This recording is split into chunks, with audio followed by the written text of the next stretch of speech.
오늘 말씀의 제목은 인생의 흐름을 이해한 자입니다. 자, 우리 각자는 다 나름대로의 흐름 속에서 살고 있죠. 그 흐름이 다 개인적으로 다 다릅니다. 다른데 왜 내가 이런 그 인생의 흐름을 타고 지금까지 왔는지에 대해서 이해를 하는 사람이 있고요. 나는 아직도 이해하지 못하고 그냥 살아가는 사람들이 있죠. 내가 왜 이렇게 살아야 되는지, 내가 왜 나의 과거가 이랬는지, 거기에 대한 이제 이유를 발견을 하면 참 좋잖아요.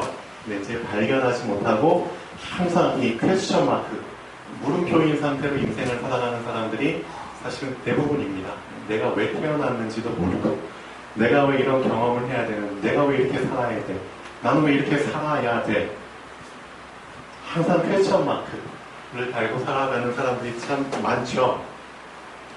자, 그래서 오늘은 그 흐름을 어떻게 이해할 수 있는지, 나의 인생의 과거에 대한 이유, 또 지금 현재 앞으로 살아갈 미래에 대한 이유를 어떻게 하면 발견할 수 있는지, 자, 그 부분을 좀 포인트를 주고 말씀을 드리겠습니다.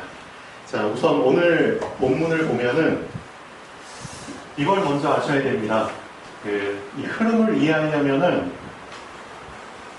뭘 먼저 이해해야 되냐면은 복음이라는 걸 먼저 이해하셔야 됩니다. 복음. 많은 하나님의 자녀들이 복음을 붙잡고 신앙생활을 한다고 생각하지만 사실상 율법에 많이 매여서 신앙생활을 하고 있죠. 복음과 상반되는 개념입니다. 율법. 근데 요한복음 1장에 보면은 사도 요한이 이렇게 언급을 하고 있어요. 왜 이렇게 언급을 했을까? 1장 14절에 보시면 말씀이 육신이 되었는데, 자, 우리가 그 육신을 입은 말씀을 봤는데 이 두 가지를 언급을 하고 있습니다. 이 복음의 특징인데요. 그 말씀, 육신을 입은 말씀을 보니까 두 가지가 충만하더라. 두 가지가 확실히 보이더라. 율법에는 없는 그 두 가지가 확실히 보이더라. 그겁니다. 뭐가 보이더라? 은혜가 보이더라. 또 하나 뭐가 보이더라? 진리가 보이더라. 사도 요한은 분명히 구분을 짓고 있습니다. 율법에는 없는 것이다. 즉 은혜와 진리. 이 두 가지를 이제 붙잡으셔야겠죠. 왜 이 두 가지를 사도 요한이 강조를 했을까요? 율법에는 없는 겁니다. 율법은 모세를 통하여 주신 것이다. 그렇죠? 근데 이 복음은 누구를 통하여? 그렇죠? 예수 그리스도를 통하여 우리에게 주신 것입니다. 자, 그러면은 율법에 대해서 먼저 좀 알아야겠죠? 율법에 대해서. 율법에서 있는 건 뭐죠? 율법에서 있는 것. 율법은, 자, 행위를 강조합니다. 행위. 그렇죠? 지켜라. 해라. 하지 말아라. 그런 것들을 강조하죠. 즉, 행위를 통한 상벌이 있다는 겁니다. 지키면 복이 있을 것이다. 지키지 않으면 벌이 있을 것이다. 그렇죠. 뭔가 우리를 행위를 통해서 매이게 만드는 겁니다. 매이게 한다. 너가 이걸 지키면 당연히 보상이 있는 거고, 지키지 않으면 벌이 있는 거다. 그렇죠. 많은 하나님의 자녀들이, 또 많은 사람들이 하나님을 믿고 싶어 해요. 근데 이 율법을 지키는 자들로 말미암아 점점 어떤 현상이 나타나 버렸냐면은, 하나님이 의도하신 건 아닌데 하나님을 율법을 통해서 믿는 사람들이 오히려 많은 사람들이 하나님을 믿지 못하게끔 막아버리는 역할을 해버린 겁니다. 좀 이해되시죠? 율법을 지켜야만 하나님을 믿는 거야. 율법 못 지켜?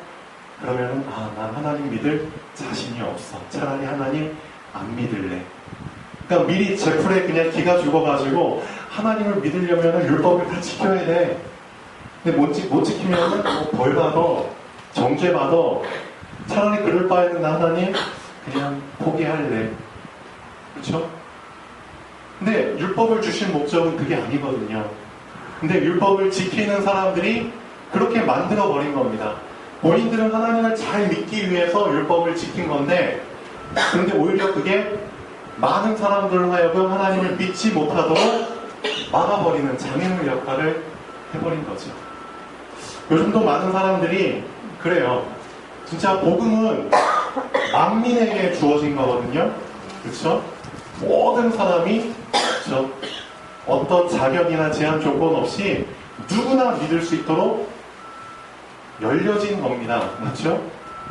그래서 율법에는 없는 것, 그 두 가지를 사도 요한은 강조하고 있습니다. 바로 은혜, 값없이 주어진 거다. 행위 상관없다. 그렇죠? 뭘 지켜야지만 주고 못 지키면 안 주고 그런 개념이 아니다.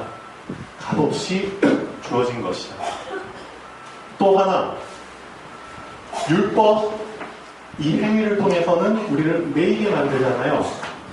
항상 우리를 답답하게 만듭니다. 누군가 나를 감시하는 것처럼. 그렇죠? 얘가 이걸 지키는지 안 지키는지. 그런데 진리. 요한복음 8장 32절. 뭐죠? 이 진리를 통해서 우리를 매이게 하는 게 아니라 우리를 자유케 하는 한다고 성경은 말하고 있습니다. 진리를 알지니 진리가 너희를 자유케 하리라. 즉, 이 은혜와 진리, 자유는 율법에는 없는 거죠. 근데 그 당시에 많은 바리새인들이나 유대인들이 하나님을 정말 믿고 싶어도 이놈 때문에, 그래서 감히 하나님을 제대로 하나님께 나아가고 싶어도 나가지 못하는 그런 상황이었죠. 근데 이제 사도 요한이 정확하게 얘기를 하죠. 예수 그리스도, 그렇죠? 예수 그리스도가 오신 목적, 은혜, 진리, 자유. 이 부분을 사도 요한은 분명히 강조를 하고 있습니다. 근데 요즘도 다 집어넣어 버린 겁니다. 그리고 나서 확실하게 너 자신을 부인하고 부정하고 그 다음에 믿음을 붙잡아야 돼. 어떻게 보면은 좀 어떤가요? 그 믿음에 들어가 버린 이 기준들이 점점 좀 높아지는 겁니다. 하나님을 제대로 믿게 하기 위해서 이제 나타난 거죠. 어떻게 보면 하나님을 믿으려면 제대로 시작해서 믿어라. 근데 어떻게 보면은 그렇죠. 행위는 아니지만, 행위에 대한 건 아니지만 그 또 다른 행위 비슷한 율법이 이 믿음의 기준 안에 들어가 버린 겁니다. 이런 것들을 많이 강조하고 믿어. 그럼 많은 사람들이 어떻게 생각하죠? 와, 내 동기 100% 지금 내 영적 상태에서 못 내려올 것 같아. 나 지금 아직도 해결되지 않은 부분들이 있어. 그러면은 그런 부분들이 좀 남아있는 사람들은 사실상 이 믿음의 조건을 충족 못 시키기 때문에 그럼 나는 예수님 못 믿을 것 같아요. 그런 현상들이 나타날 수밖에 없겠죠. 여러분들은 어떻게 생각하십니까? 근데 저는 그렇게 봅니다. 성경에 보면은 사실상 어른들 같은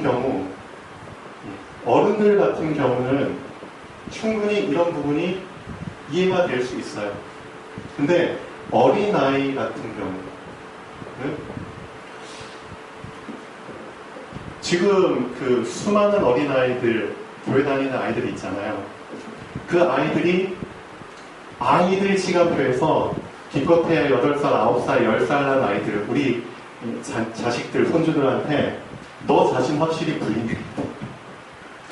너 자신의 동기 확실히 내려놔야 돼. 그리고 예수님을 믿는 거야. 그 말을 한다고 아이들이 이 단어의 뜻을 알까요? 아니라는 거죠. 어린아이는 어린아이입니다. 아이들은 아이들 시간표에 맞게 자기 중심적일 수밖에 없어요. 맞죠? 아이의 특성은 자기 중심적이에요. 그럼에도 불구하고 아이들도 믿을 수 있다는 겁니다. 그렇죠? 육신의 어떤 그런 시간표에서도 당연히 아이들은 이제 태어나면은 아이들은 완전히 영적 무지, 육적 무지 상태에서 태어나잖아요.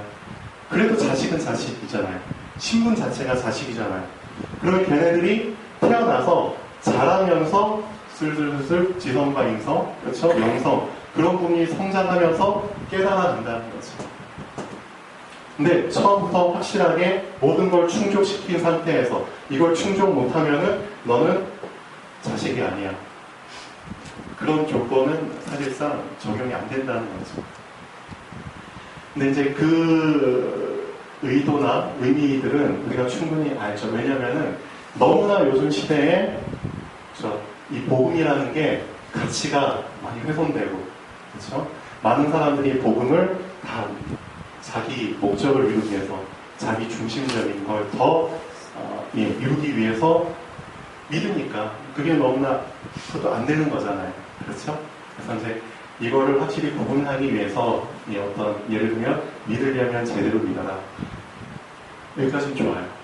여기까지는 좋은데, 근데 여기에 또 다른 보이지 않는 율법을 집어넣고 거기에 믿음의 기준을 너무나 높여버리면은 또 그건 아니라는 거죠.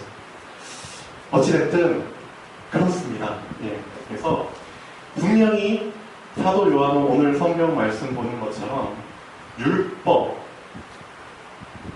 모세로 말미암아 주신 것이요, 율법에는 없는 은혜와 진리, 이것은 예수 그리스도로 말미암아 온 것이라고 확실히 구분을 짓고 있습니다. 그래서 이 부분을 우리는 좀 확실하게 이해를 하실 필요가 있고요. 자, 그 다음에 서론 잠깐 보시면 과거의 이유를 발견한 자들. 자, 우리 충룡이가 이제 지난주로 이제 모든 걸 다 정리하고 이제 강의에 들어갔죠.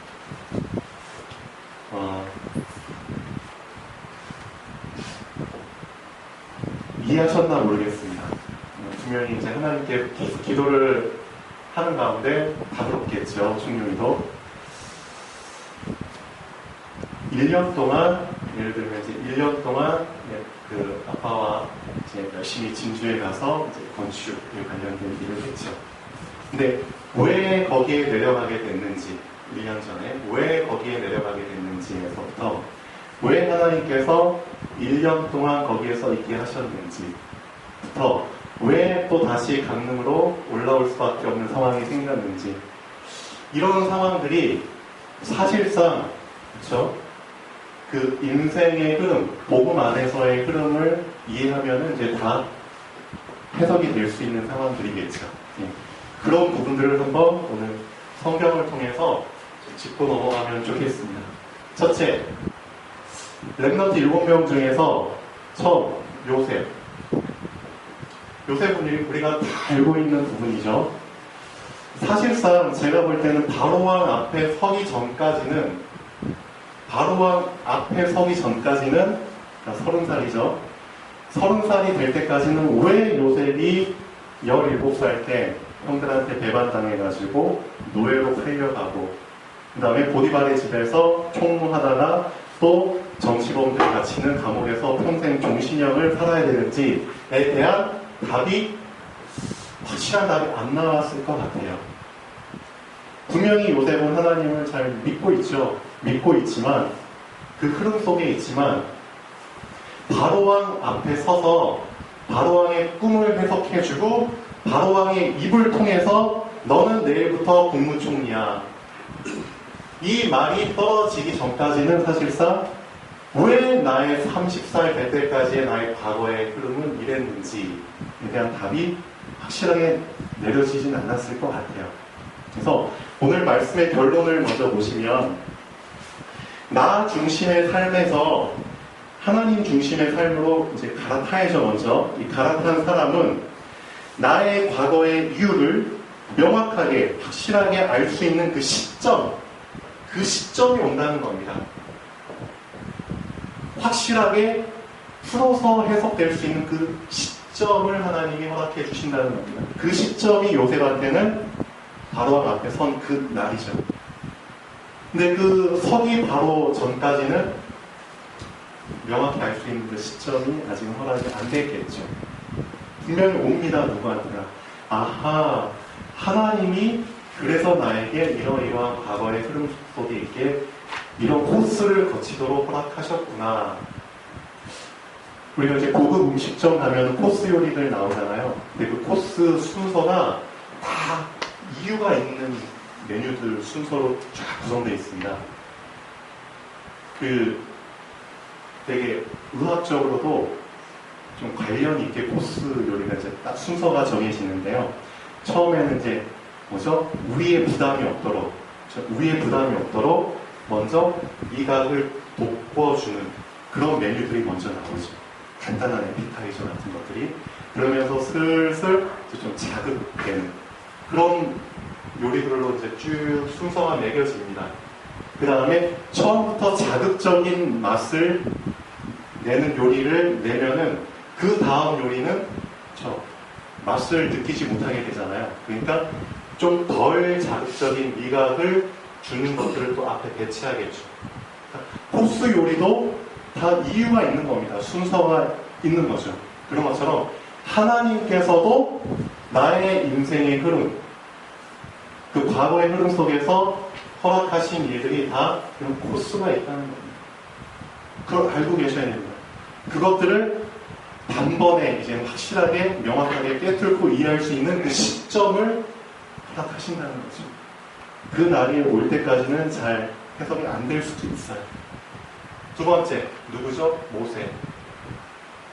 모세는 언제가 이 시점이었나요? 아하, 나의 과거가 그래서 하나님이 이런 코스를 거치게 하셨구나. 그걸 확실하게 100% 이해할 수 있는 그 시점이 언제였나요? 모세 80세 되던 해 시내산에서 네 발의 신을 벗으라. 예, 하나님을 대면하는 그날. 그때 하나님을 통해서 직접 듣게 되죠. 모세야, 내가 이스라엘 백성의 그 울부짖음을 들었기 때문에 내가 너를 보내서 데리고 나올 거다. 근데 모세도 사실상 그게 모세의 소원이었거든요. 40살 될 때까지 엄청난 교육을 받았어요. 그렇죠? 왕족으로서의 교육, 엄청난 지식도 있고요. 육신의 조건도 뛰어났죠. 그리고 자기가 어떤 노력을 통해서 이스라엘 민족을 해방시키려고 그런 것 또한 시도를 했었죠. 다 알고 있죠. 그러다가 그게 실패해가지고 80살 될 때까지 어떻게 보면 저 시골 구석에서 도피 생활을 한 거죠. 그렇지만 마음 속에는 항상 그걸 갖고 있잖아요. 그거를. 근데 그 부분을 누가 얘기를 해줬느냐? 하나님이 얘기를 해준 거죠. 모세야, 너가 갖고 있는 소원 사실 나도 갖고 있다. 그 소원을 얘기를 해준 거죠. 근데 모세가 이런 얘기를 합니다. 출애굽기 3장 11절 한번 보시죠. 출애굽기 3장 11절에 자, 9절부터 보면 이제 가라. 이스라엘 자손의 부르짖음이 내게 달하고 애국 사람이 그들을 괴롭히는 학대로 내가 보았으니 이제 내가 너를 바로에게 보내어 너에게 내 백성 이스라엘 자손을 애국에서 인도하여 내게 하리라. 그렇죠? 그걸 위해서 모세의 80살까지 하나님께서는 그렇죠? 훈련을 시키신 겁니다. 근데 모세의 답변을 보면은 모세가 하나님께 아뢰되 내가 누구이기에 바로에게 가며 이스라엘 자손을 애굽에서 인도하여 내리까. 자, 이 부분을 우리가 좀 붙잡아야 됩니다. 내가 누구이기에, 그렇죠? 내가 과연 그럴 자격이 있을까? 나는 누구인가? 하나님으로부터 그런 얘기를 들었을 때 사실상 모세가 평생에 고민했던 부분입니다. 어떻게 보면 나는 누구지? 나는 왜 이렇게 살아왔지? 분명히 자신의 과거에 대한 부분을 계속 생각을 했겠죠. 지나간 과거, 상처뿐인 과거. 근데 하나님께서 이제 모세한테 사명을 주시니까 그 모세가 살았던 삶이 다 이제 조명이 되는 거예요. 나는 과연 이런 일을 할 수 있을까? 나는 누구인가? 내가 생각해온 나, 내가 만들어온 나, 그렇죠? 사람들이 보아온 나. 근데 이젠 하나님이 계획하신 나. 여러 가지 생각이 막 들어가겠죠. 이 나중에 어떤 나를 내가 붙잡아야 되는가? 모세의 과거를, 그렇죠? 다시 재해석할 수 있는 그 시점이 온 겁니다. 어떻게 보면. 자, 사무엘 같은 경우는 언제죠?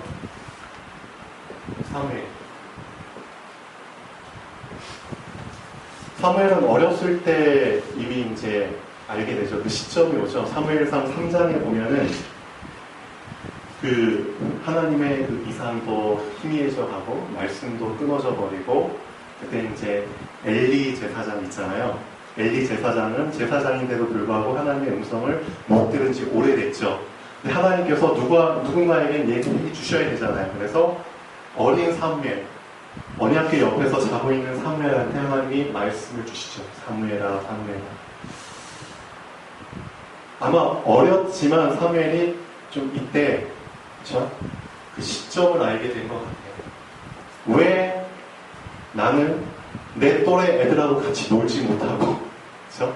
왜 나는 엄마랑 떨어져서 살아야 되고, 그렇죠? 그런 부분들. 엄마는 왜 나를 이 성전에 홀로 살도록 해주셨는지. 어린 마음에 상처받을 수도 있었겠지만, 그렇죠? 근데 하나님의 계획을 붙잡게 된, 내 인생의 과거가 이랬구나. 이럴 수밖에 없었구나. 그거를 이해하는 그 시점을 붙잡게 되죠. 하나님의 음성을 들으면서, 하나님께서 나를 통해서 하실 일이 있구나. 썩어빠진, 예를 들면 변질된 많은 제사장들, 선지자들, 그 사람들한테는 하나님의 말씀이 밝히 전달될 수 없으니까 나를 통해 하나님께서는 다시 세우려고 하시는구나. 그런 시점이 분명히 맞죠?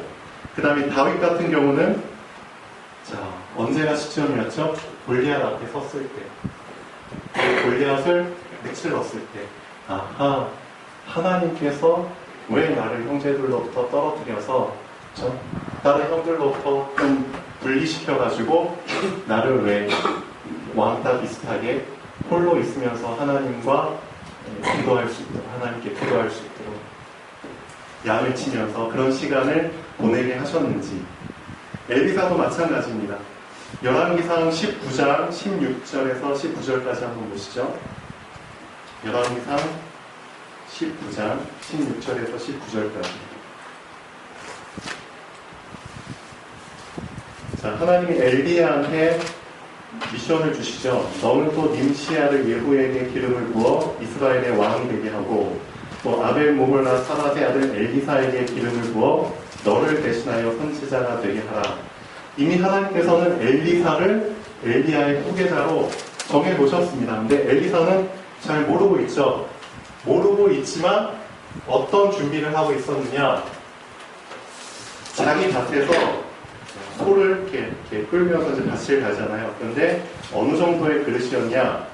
쭉 보면 19절, 엘리야가 거기서 떠나 사밧의 아들 엘리사를 만나니 그가 12겨리 소를 앞세우고 밭을 가는데, 12겨리, 24마리라고 하죠.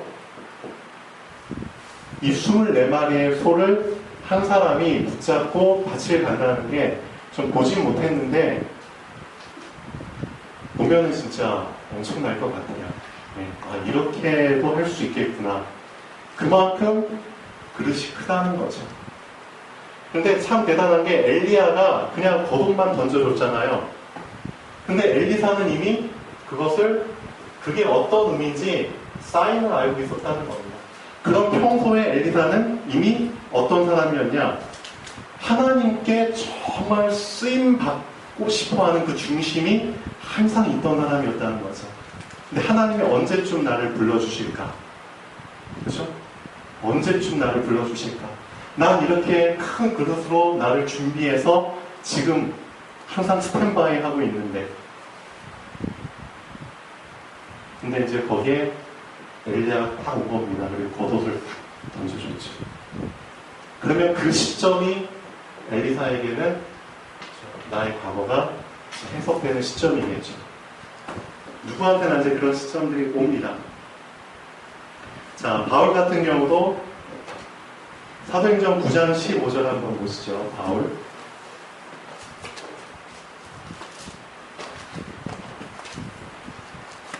사도행전 9장 15절에 보면은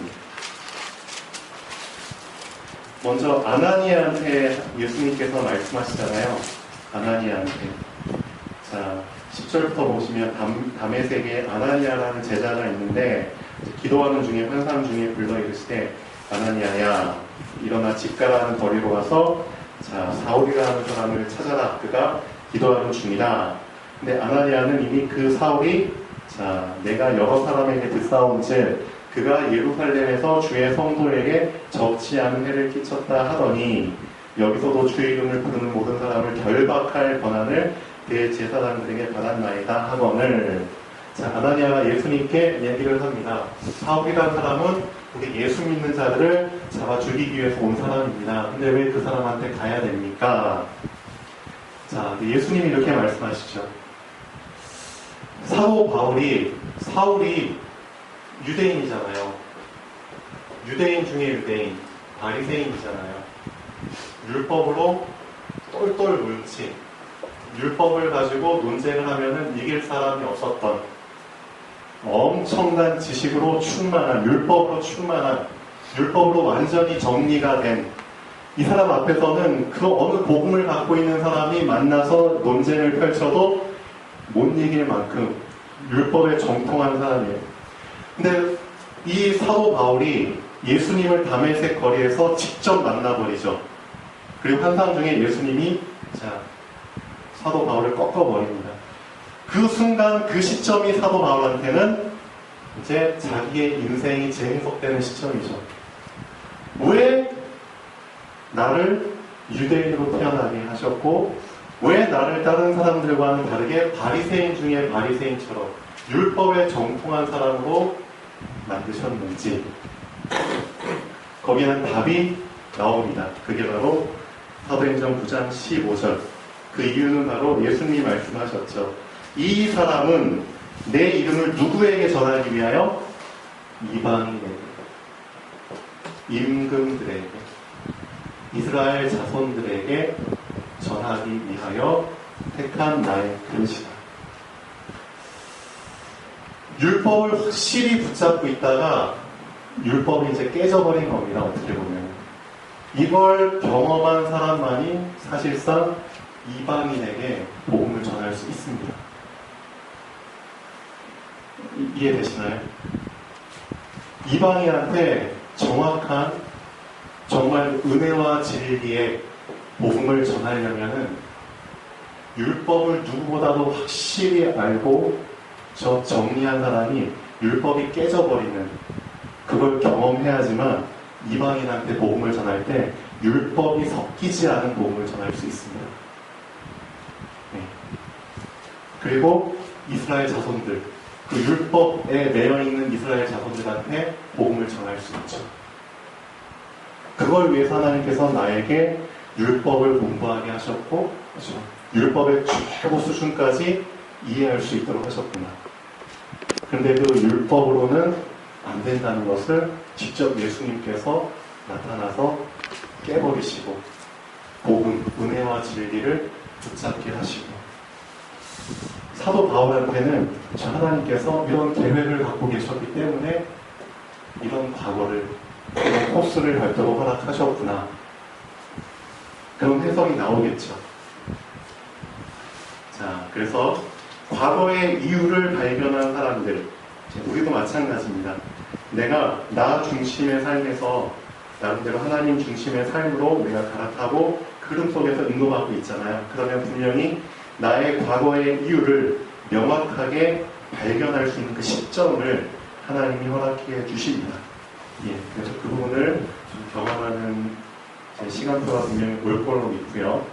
자, 그 다음에 본론 3번 한번 보시면 유대인들이 예루살렘에서 제사장들과 레위인들을 요한에게 보냈죠. 자, 그리고 나서 물어봅니다. 내가 누구냐 물을 때 요한의 증언이 이러하니라. 자, 요한이 드러내어 말하고 숨기지 아니하니 드러내야 하는 말이 나는 그리스도가 아니라. 자, 또 물어보죠. 그러면 누구냐? 분명히 이 사람들이 물어보죠. 네가 생각하는 너는 누구냐? 먼저 이렇게 물어보죠. 우리한테도 필요한 질문입니다. 내가 생각하는 나는 누구지? 그 질문 하셔야 됩니다. 두 번째, 사람들이 생각하는 너는 엘리야라고 해. 엘리야 같대. 네가 엘리야냐? 물어보죠. 또 사람들이 너를 볼 때는 그 선지자냐 혹시 너가?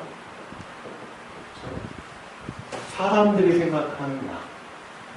그렇죠? 그렇게 물어봅니다. 또 말하되 누구냐? 우리를 보낸 이들에게 대답하게 하라. 너는 내게 대하여 무엇이라느냐? 너는 내게 대하여 무엇이라느냐? 그런 질문을 해봐야겠죠.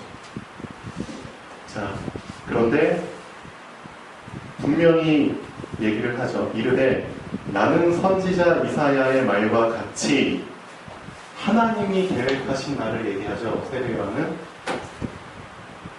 주의 길을 곧게 하라고 광야에서 외치는 자의 소리로다. 세례요한은 자기가 생각하는 나도 아니고 사람들이 보는 나도 아니고 하나님이 계획하신 나를 정확하게 붙잡고 있었습니다. 선지자 이사야의 말과 같이 광야에서 외치는 자의 소리보다 주의 길을 곧게 하라고. 그래서 이게 참 중요한 것 같습니다. 결론에 보시면 내가 생각하는 나, 사람들이 생각하는 나, 자기 주관이 뚜렷한 사람은 그렇죠? 내가 생각하는 나도 평생 살아가죠. 자기 자존감이 높고 그런 사람.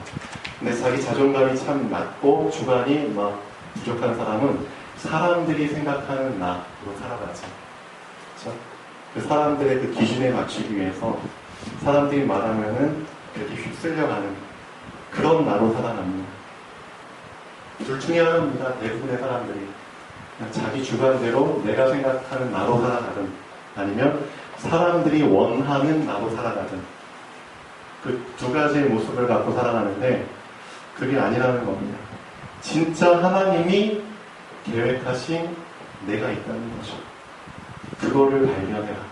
세례 요한처럼 나는 내가 생각하는 나도 아니고 사람들이 보는 나도 아닌 하나님께서 계획하신 나, 바로 주의 길을 곧게 하라고 광야에서 외치는 자의 소리, 그게 바로 나다. 이걸 정확하게 얘기를 할 수 있는 그런 사람이 되면 좋겠습니다. 네, 그래서 나는 선지자 이사야의 말과 같이 주의 길을 곧게 하라고 광야에서 외치는 자의 소리로가 합니다. 자, 결론 다시 한번 읽어보고 마치겠습니다.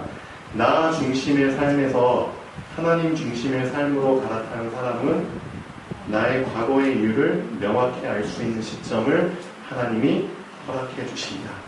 근데 그 시점을 이미 경험한 분들도 있을 겁니다. 나의 과거가 명확하게 재해석돼가지고 나의 과거가 재해석된 사람은 어떤 특징이 있냐면 딱딱딱딱 앞으로 코스에 대한 부분, 아하, 하나님이 나한테는 여기까지 지금 경험하게 하셨구나. 그럼 다음 코스로 갈아타기 위해서 나에게 이런 사건을, 이런 일들을 나에게 또 허락하셨구나. 그걸 금방금방 캐치하게 돼요. 그 코스에 대한 부분, 아하, 그래서 내가 여기에 더 이상 오래 있을 이유도 없구나. 예를 들면 여기까지 내가 경험했으면 그 다음 경험을 이제 해야 되는 거구나. 쉽게 말하면 이제 자기 인생이지만 코스를 알아버렸기 때문에 결국은 하나님이 원하시는 건 이겁니다. 수능이죠, 수능. 하나님께서 나를 인도하시는 그 흐름에 그냥 순응하면서 가는 겁니다. 이게 진짜 중요한 거예요. 쭉쭉쭉 그 코스를 그냥 밟으면서 가는 거예요. 그런 것들을 이제 경험하게 하는 거죠. 경험하게. 창세기에 보면은 아브라함도 이런 코스를 쭉 거쳤거든요. 처음에 하나님께서 부르셔서 미리 이제 약속을 주시잖아요. 그 약속을 받고 쭉 인도받으면서 결국 아브라함한테 하나님께서 주신 거는 수능입니다. 내가 아무리 그렇죠? 하나님의 약속을 받았지만 아브라함이 참 불신앙이 많았잖아요. 그래서 염려가 많았기 때문에 당장 하나님의 그 흐름과 상관없는 길로 막 가려고 노력을 했잖아요. 이런저런 시도를 다 해보면서 결국 느낀 거는 막 여기저기 얻어 터지죠. 많은 경험하죠. 그러면서 결국은 시간 지나고 나서 보니까 결국은 하나님의 그 흐름 속에 또 내가 들어와 있고, 그렇구나. 내 인생이라는 게 내가 만들어가는 게 아니구나. 하나님의 그 코스가 있는데 내가 그걸 알면서도 사실 안 붙잡았구나. 근데 시간 지나고 나서 계속 경험하다 보니까 이제 내가 길들여지는 거죠. 내가 이제 철들기 시작하는 거죠. 그래서 내가 이제 계속 힘을 주고 살았는데 이제 힘을 빼게 되는 거죠. 그냥 물의 흐름에 자연스럽게 맡기게 되는 겁니다. 그런 시간표가 오는 겁니다. 수능이라는 말씀에 순종하는, 흐름에 순종하는. 결국은 하나님께서 그거를 주시기 위해서 우리한테 코스를 허락하시는 겁니다. 그걸 이제 빨리 내 것으로 만드는 사람이 있고 한참 있다 만드는 사람이 있죠. 그래서 그 흐름 속에서 인도받는 그 신앙생활이 정말 하나님께서 원하시는 거겠죠. 그래서 렘넌트 7명한테도 그런 시점들을 다 허락을 하셨고 우리한테도 진짜의 수능이라는 것을 붙잡을 수 있는 시간표를 다 허락을 하셨습니다. 그래서 그런 부분을 좀 관심을 갖고 한번 곰곰이 생각해 보시면 좋겠습니다. 예, 기도하겠습니다. 살아계신 하나님 아버지 정말 감사드립니다. 하나님께서는 분명히 창세전부터